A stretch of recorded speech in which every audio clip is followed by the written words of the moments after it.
Welcome back to the broadcast audio tutorial. Now we're going to talk about my favorite way to mix, and that is mixing in a DAW, in a digital audio workstation.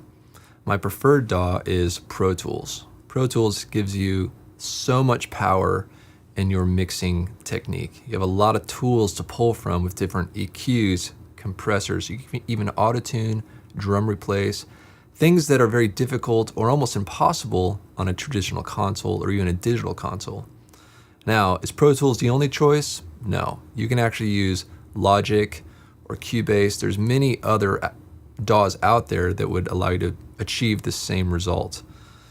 Now, you say, how are we going to get our audio into the DAW? Well, if you're already in a digital console environment at your church, you can easily piggyback off of that through either a USB out, a Firewire out, or you could even do like a MADI out or Dante.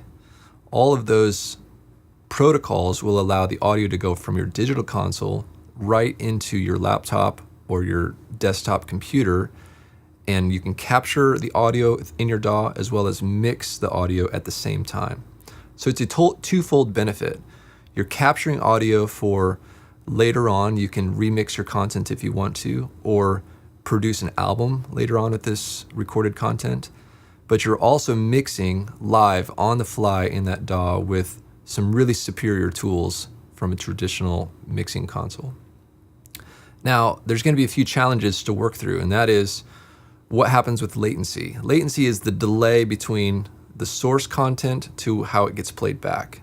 When you go into a DAW like this, there's going to be a little delay happening because there's a lot of processing happening in that computer environment. So you want to have some kind of frame delay unit with your video and audio.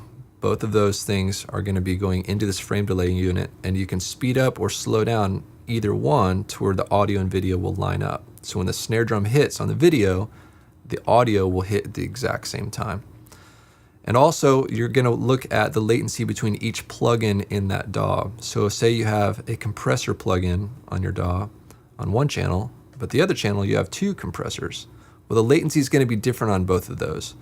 And you're going to want to figure out how to latency compensate those to where they line up together. Some DAWs will automatically latency compensate and some won't. You'll want to dive into the DAW specifically of your choice and work on making that line up correctly. Also, another thing to think about is how are you going to build your mix session within Pro Tools or within Logic or Cubase.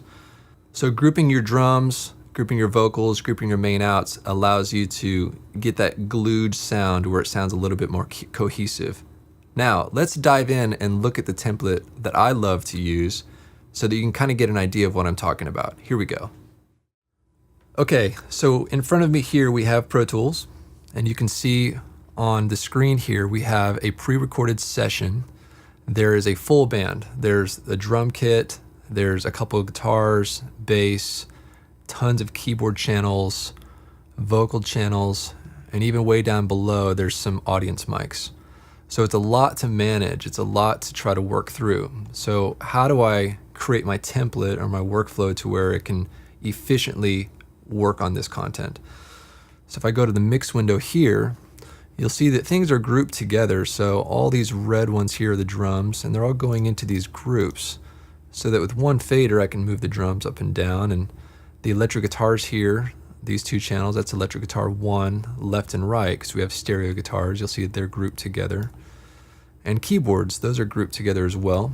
Then the stems, then you have the vocal channels here. And then over on the side here, you're going to see these crowd channels. That's crowd 1 left and right, crowd 2 left and right. This particular session has 4 sets of crowd mics. And all those are being bussed into this one crowd group. So with one fader, I can adjust all of those crowd channels. Then everything is being bussed to these final master output channels here. So I'm subgrouping a band subgroup, a vocal subgroup, and an extra subgroup, which would be like the effects and crowd noise and stuff like that. And that goes into this final bus that has some additional treatment on there. So by doing this, it allows you to kind of streamline your mix It makes your changes a lot more efficient, and you're not scrambling trying to chase 48 channels all independent from one another. Now, in later videos, we're going to talk about the specific settings of some of these channels. So, I'll see you there.